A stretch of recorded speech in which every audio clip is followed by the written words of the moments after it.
tell me, why is traditional recruitment not a good idea when it comes to finding people with technical skills?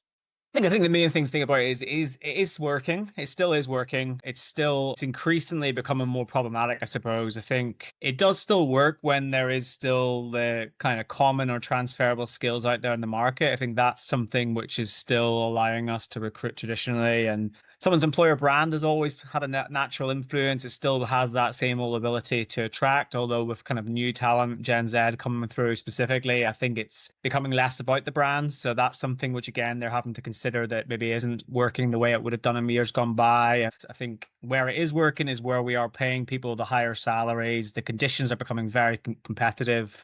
And sometimes the numbers have got a lot smaller. I think the market has been quite kind of quiet.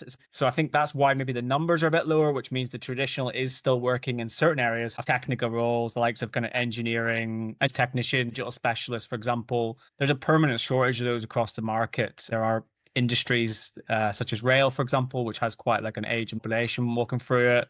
Other industries, maybe such as kind of energy and healthcare, maybe people aren't qualifying like they have done in the past. Maybe those industries are not in as much demand. There's maybe not enough people qualifying in education. Okay, so that's a great overview.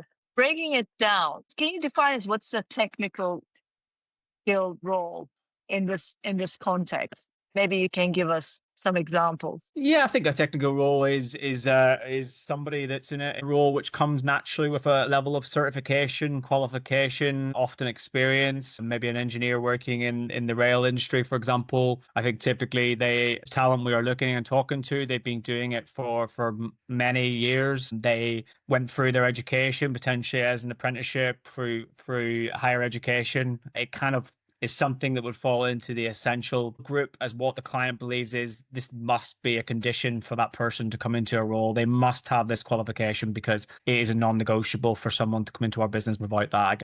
Okay, it's typically people piling on requirements, experience, or qualifications, and it's a very tight spot where this person needs to fit. What is traditional recruitment? Traditional recruitment for me is the client tells us exactly what they want. And the recruitment market for years has been very good. It's a really good industry to work in. If the client wants a specific profile, background, experience level, our job as recruiters has been to go away and find that person. So whether it's via job boards, CV searching, talent pools, we would find people and the client would be briefing us to say this is the skills they must have, often kind of qualification led as mentioned. And our job would be effectively be in the matching process. We have that first hurdle, which is, does that person carry that essential skill? Do they have all the desirables, all the essentials that that client is looking for? And that's where we then make a decision where we start working with the individual specifically, and it becomes more about their motivations, it becomes about their behaviors.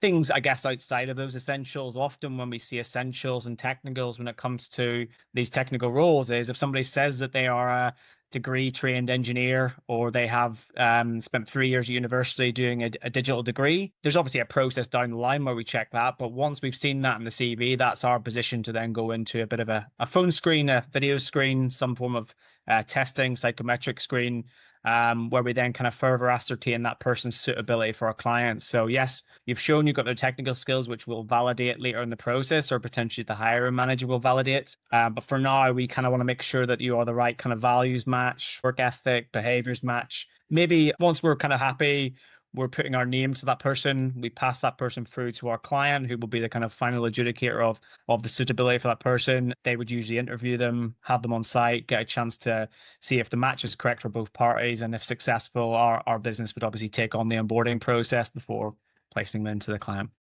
It's a very linear process. It's what people imagine recruitment to be when any person on the streets hears it. Very much locked into that initial job description, and then CVs, job boards. There are less candidates now in the market, and the candidates that there are, people who are going into the apprenticeships and do match this criteria. Do they use the way they used to the job boards? Do they put their CVs up there? Is it working when clients are hiring like it is 2005? Yeah. Are the candidates searching like it is 2005? I think the candidates in business markets would be definitely doing the same thing. There's people in our industry, recruitment, human resources, transformation, project type roles. It's very clear from one little look at LinkedIn, in terms of the applications, in terms of the people that are seeking work. I would say it's actually gone probably a step up for those types of less in demand skills. I would say they really are using those job boards. They are really refining their CVs. There's way more experts out there in the market who are experts in managing an applicant tracking system, how you can navigate that, how you can improve your CV, how you can use AI to kind of position yourself forward. Because many of the roles where there is a lot more kind of impact from automation, or people are sort of trying to ascertain which direction the market's going to go in moving forward. That way is still very similar to 2005, I would say, Sibel. On the other, I guess, end of the spectrum would be the more in-demand skills. So you will have certain people that would still very much have dream employers, locations they want to work in, and they'll see a job and they'll be keeping their eyes peeled for those types of things. That still happens, but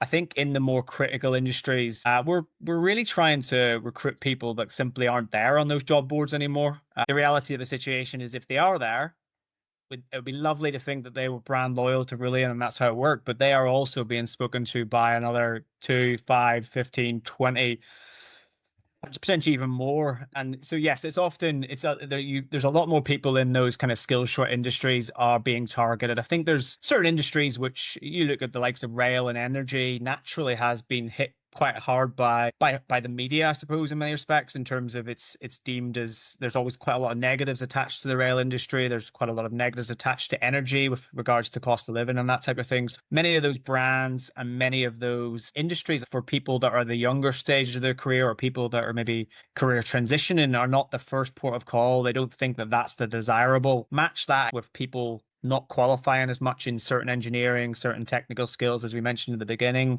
And you've got a position whereby those jobs aren't being filled. So it does mean that when we are trying to speak to people, we are reaching out, and it is a candidate's market for many people there.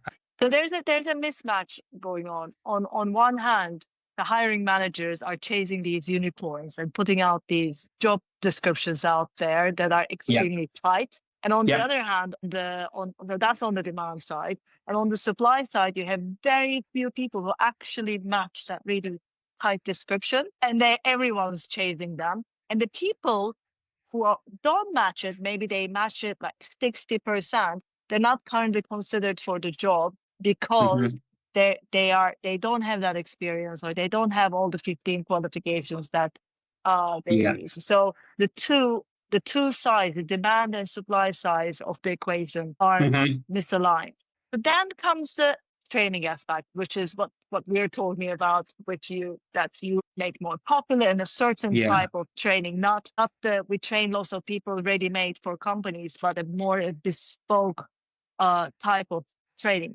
How are you correcting in your thinking, in your training world, this misalignment? I think it comes with a need for clients to be open-minded. There always will be certain roles that, you know what, simply put, there is too much risk. There's too much. There's maybe a safety challenge with regards to bringing in people who haven't got the experience. Or sometimes, and when we go back to what technical skills is, sometimes it's about when the qualification is a lengthy qualification. So if you're thinking that somebody has spent 3 years in university or 4 years in university studying something, that was probably going to be quite in-depth. Trying to replicate that into a 10 or 12-week program can be quite difficult. So what I would try and typically do would be going, look, okay, there's still going to be some roles where we're going to have to be supporting you with technical side of things, but what roles are you open to a conversation about? What roles is there flexibility on? Maybe where we can sit down and go, let's look at this job description. Let's look at it and go, first of all, desirables and essentials. Let's go, what exactly is on this list is desirable and what is essential? And the more we can start looking at them going, right, that's a hurdle, that's a hurdle, that's a hurdle. You're dequalifying people, you're losing people step to step. What can we do by looking at this job description and going, okay, that's what we need to get to? I've had really good conversations with clients who maybe have a skills matrix management team, training team, HR team, and we'll sit down and go, so we're not going to be targeting someone that's got 5 years experience or a qualified degree level, but what must they have on day one? What is the skills they must show? Is it health and safety? Is it trained in a certain specialism? What exactly must it be for us to be able to support you? So that's once I've got that minimum, I know what I can work with. I know the groups of people I can go and target. If you train them in 6 health and safety modules and you train them in a specific qualification related to our industry that might take, I don't know, 6 to 12 weeks, we believe we could bring that person into our business on day one. The right level of kind of support when they join the business, they'll be in a position where they can add value from day one. So for me, it's about getting to that kind of skills matrix piece and going, what must they get to as a minimum? Since COVID, training companies in the market have advanced, they've grown. It's a big thing, virtual, face to face, whatever it might be. It's really grown. So it's about going, let's actually put our trust in some of these training companies that are developing. And the client fundamentally will await our proposition where I would turn around and say, okay, I'm going to put them into this training course, which is going to last 6 weeks, and it's going to be topped up by these skills around soft skills. Would that be acceptable for you to have someone on day one? And once they say yes, we're in a position to move forward. So what I'm hearing from you, it reminds me very much the minimal viable product thinking that startups have. Start with what's essential and build on it. Then you can add everything that you want, the nice to haves later on. And you mentioned the word trust. It takes a bit of trust. So it sounds like in some ways there's a bit of a leap of faith in there. So how do you, that leap of faith, how do you position it away from altruism? Because let's don't recycle the candidates. Let's just add to the growing pool. That's all nice and well. But if you're a company competing for talent and trying to manage very tight timelines on a project, you're not, it's the necessity that you find these people. It's not you're not doing it to just help everyone, which would have been the best thing to do from a society point of view. What needs to happen differently in the minds of the hiring managers? It does take a lot of kind of trust building and knowledge building. I've had to work in industries like rail and nuclear and energy, and I've had to really build the trust with a lot of the hiring managers and really understand their world. And we've done that as a business. My team have done that. We are someone that's trying to understand their industry so they can see that we're trying to do it for them for the long term. Yes, we want to do it for our clients in these kind of struggling kind of skill sets. So of course we do. That's our role. We've got a long-term solution for them, but it's also for their industry. If you took one of our clients in rail, for example, and we design a solution for them, that's bringing new bodies into the rail industry, for example. That's what that industry needs, because we as a country are going to need the rail infrastructure to develop and to grow and to live our day-to-day lives. We cannot have these skills gaps. Right now, we're in a position where I guess we can pay to get out of those skill shortages. But that's us at the point of really working with an aging workforce. What's it going to be like in 5 to 10 years, 10 to 15 years? Those luxuries that we're working with right now of paying outside of our budgets, they're not going to be there anymore. So I guess for me, it's about trying to build those relationships at an operational level.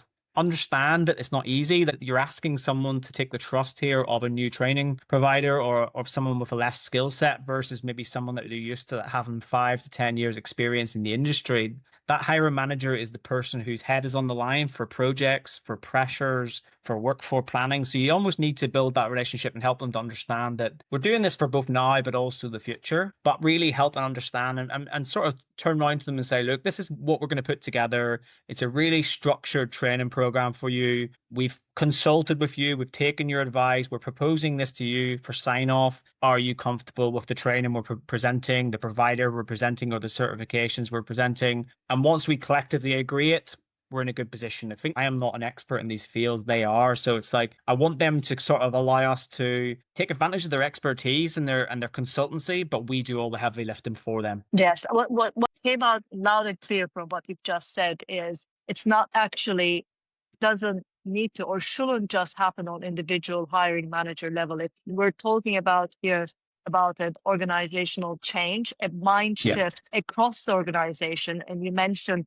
as the rail industry in the UK, we need to recognize that we need to invest into the future and into the future inflow of talent into that specific industry, because we recognize that it's, as a country, we need it. Yeah. And I think that is, yes, please. No, I was going to say, I think it's trying to bring the interest into the business. I think, as you said, the HR functions, they have a real appetite to hear what we're doing, because we're fundamentally, by removing some of those hurdles and those barriers from our hiring and bringing in people that potentially wouldn't have ever considered their industry or their company or that skill set, Sometimes you're working with transferable skills, so it's not going to be the ultimate diverse arm of my model, but often we do. But we are bringing new talent in from underrepresented backgrounds often. So from a benefits perspective, we want the rest of the business to really understand this, so that when we kind of are seeking advice, or are we are integrating our new employees into their business, that there's a few people who are aware of what's happening and everyone's bought into the idea, because it's not just someone that's coming into a skill short role and they're just doing a job. These people are coming in to influence the rest of the business.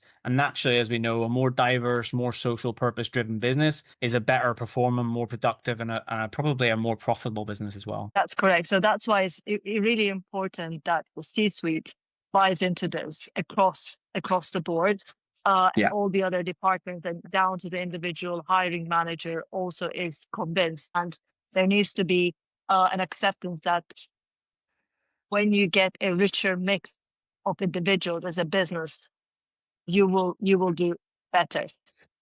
How much longer is it to bringing people that are they take 6 out of 10 boxes and then get the 4 on the job through training or prior? Does it take much longer? Well, we're trying to get to a position where they're at a level where they are contributing and value add from day one. So we're not going to be able to bring someone in who's got the equivalent of 5 years experience on day one. Of course not. But we want them to be coming in and adding value. I suppose going back to one of your questions around what the kind of shortfalls can be sometimes, or one of the concerns from a client's perspective would be how much hand holding is going to be required. That's a big piece for this model. I think that's why it's really important for me to partner with the right people. We also have a really strong kind of well-being and engagement function in our train to deploy business, whereby once that person does start on day one, our job is to keep that relationship with them. We want to know how they're progressing. We are holding relationships with both the hiring manager and the individual themselves to see how they're potentially mastering this new industry or this new skill set, to make sure there's no challenges, both from a kind of